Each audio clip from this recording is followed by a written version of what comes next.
111XPANTIA or Expantia, you can also say, is the ninth studio album by this American regional Mexican band, Fuerza Regida. This one is, this one is making buzz. And it's being called probably, I mean, their ninth album. This is like being called their probably their most creative and bold project yet. And you could definitely hear it in the, there's a lot of risk taking that goes on this whole thing. You're jumping in from the first track, and it's not just another like, was it corrido or baño, like the street. It's not just this, what I mean? I don't know how well I did execute on that one, but it's a statement. Every song it slaps with personalities. There's energy, just rebellion and the whole thing. Flirting with danger. But like it just like and even dances with it. The title is how do I say this thing? So expansia or expansia maybe. So it means to manifest, right? And it's just about reflecting the power of of intention, like making dreams come into reality kind of situation, right? The It incorporates like it's a mix of a genre here because there's like some country in this thing, there's reggaeton, regional Mexican. So I would say regional Mexican because there's like they're from San Bernardino. So, you know, they still tapped into their roots, right? Because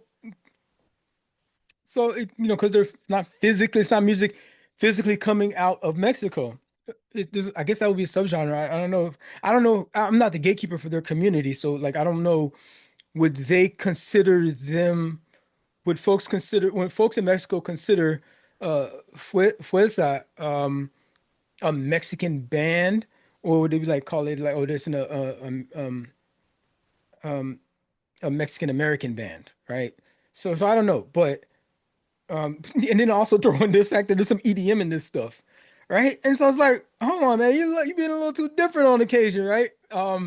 So they might be looking at them funny, right? Like, no, that's not Mexican music. So I'm not the gatekeeper. I don't know, but like for me, on the outside looking in, um, this joint is, and and I love Mexican music, and it just seems like it's evolving before our very eyes. Um, right? I had Cuco. You know what I mean? I had Cuco previously. Maybe I'll remember to link it in the comments, but they're stretching the boundaries. And, these kids, man, they're stretching the boundaries, and all this stuff, and this just slapped.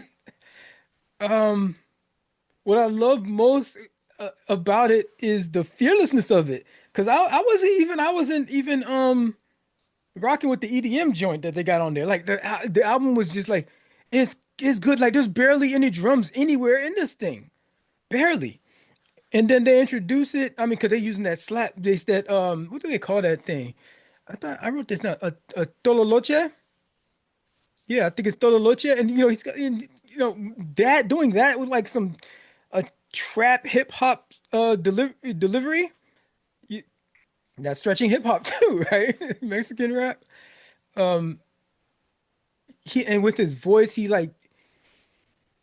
uses auto tune. They're chopped. He even uses like a call and response kind of situation. So it's like when you hear it, like listening to it, it's almost like gives it like an authentic like live. You know what I mean? Which is like the kind of traditional kind of joint, especially for like you think of like mariachi bands and stuff like that. Like you got to be there live, really, right? And but it almost feels like you're in the room. And I just let's just go shout out shout out to the engineering because you got me. Because you got me. The strings on this thing, the strings, it's all guitar and like a plethora of them, right? But then the banjo, the banjo happened. How the banjo happened, and I was like, "Oh, I wasn't expecting that." And they have it. seamlessly like throughout this thing on multiple tracks, not on every track, but multiple tracks. Yo, I'm like, yo, this is early Mumford and Sons. How is this not early Mumford and Sons? Like, yo, the thing is organic. There's a lot of warmth that's happening with this thing, but it's like filtered through these like modern effects. I like what I heard from Jesus on the on an interview where he's talking about their going through the making this process. They went over 40. They had 40 songs in the tank. They had 40 songs, right? And they went through a filtering thing and they narrowed it down to 12. This is a focused album. They narrowed it down to 12. This is what I'm talking about. Like they're not even trying. They're like, no, we're not trying to game the algorithm. Like all these damn artists, man, keep dropping stuff. They're like freaking 25 songs long, and they have a lot of skippables on them. But all they doing, they know what they doing. They just putting that on there because of the algorithm, because they got to get the streams. This shit's so annoying. That's like there's some albums out there come out, and I'm like, yo, man, if they cut off like seven of them joints, they cut off just like seven. You know, I would love if you cut off like nine. From but like, yo, give me a 12 to 15 songs, and I'll give you an interlude, right? I'll give you one. 12 to 15 tracks that are just like focused and like no, we trying we not we going bigger than the fucking this year's sales. Yeah, you just ain't catch up yet. Because like they narrowed it down to 12. That is the essence of their being, of their core. For me, this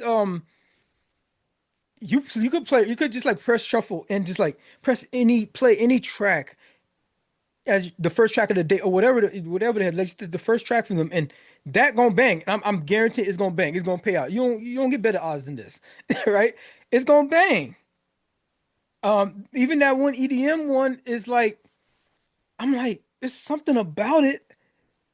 It's something about it. You know what I mean? That's like nipping at me. That I think it might bang, but like I feel like because I mean, this is not.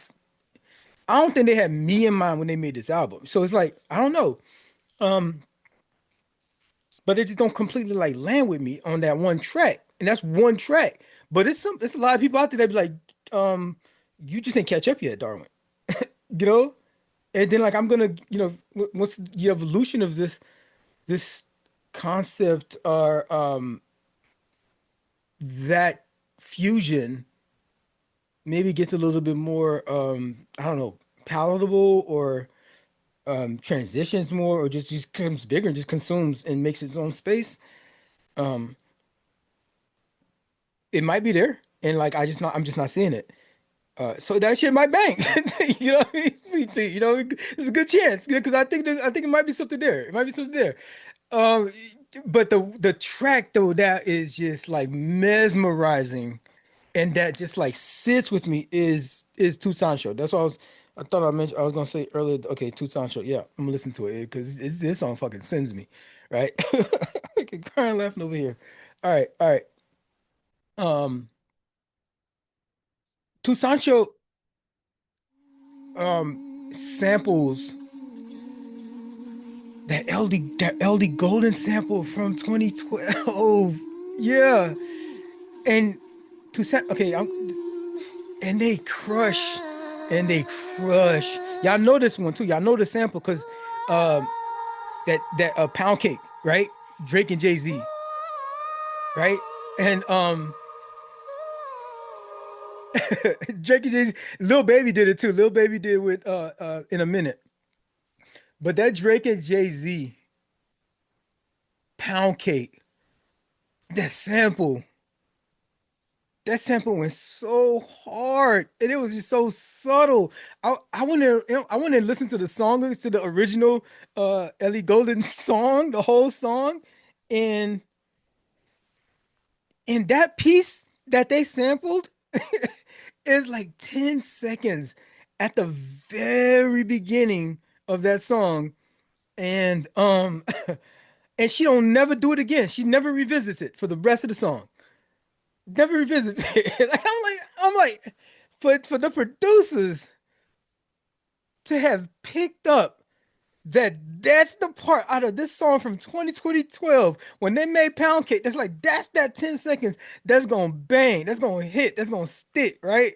And they found that joint because that joint, that Pound Cake goes. That Pound Cake, I don't care what you say, that song goes, and it's like it's still going, right? I listened to, I listened to it today.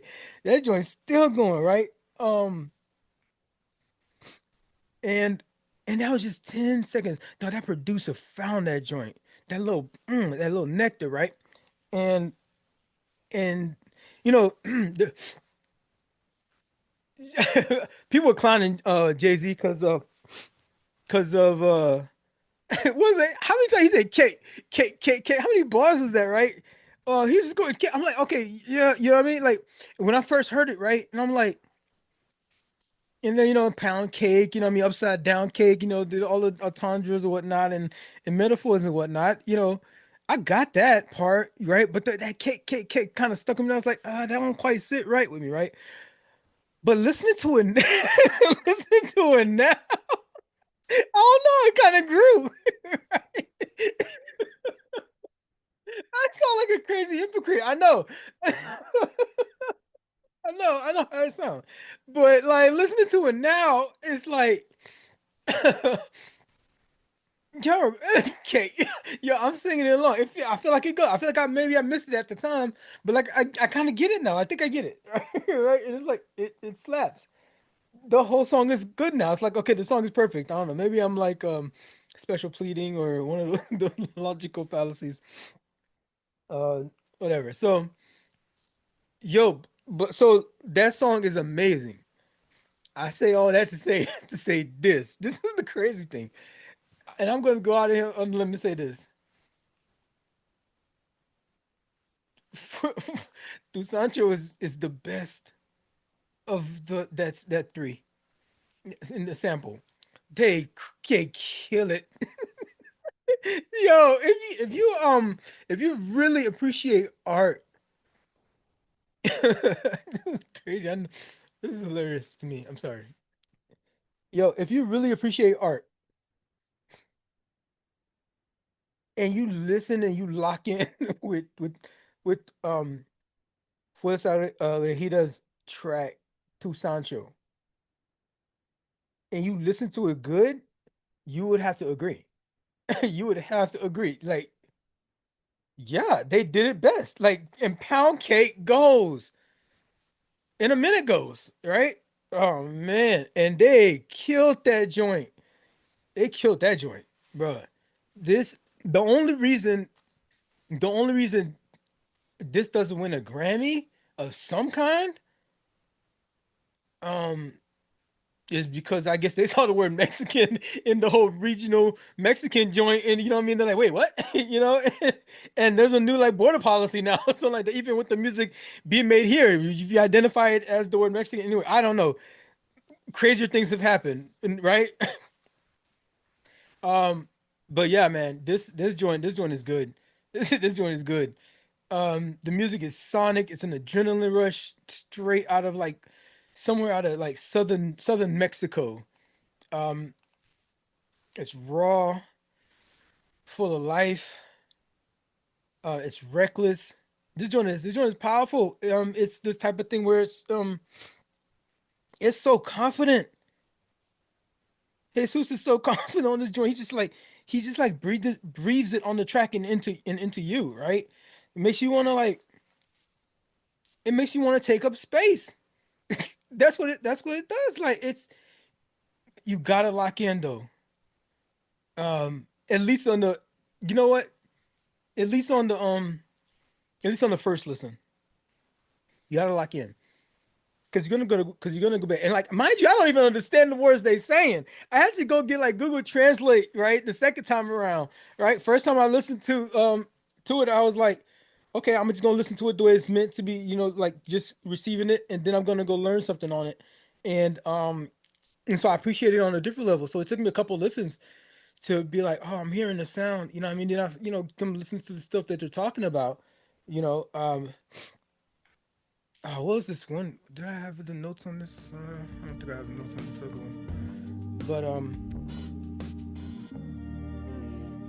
But it's music making at its like core, and there's like, and I'm a big percussion guy. I love like bass and drums and like and hearing those hi hats but yeah, it had the whole set, the whole kit, right? Um, that's why I've always loved like a band like System of a Down. Man, freaking the double bass and like work like just I love that. Blink 182 is another. Is it Charles Scott? Charles Barker? Charles Barker? Charles Barker. Um, but this joint hardly has any drums, and it's like it sounds authentic. Um, this project gonna win something. Write that down. And you're welcome. I'm gonna need my like, and I'm gonna need my subscribe.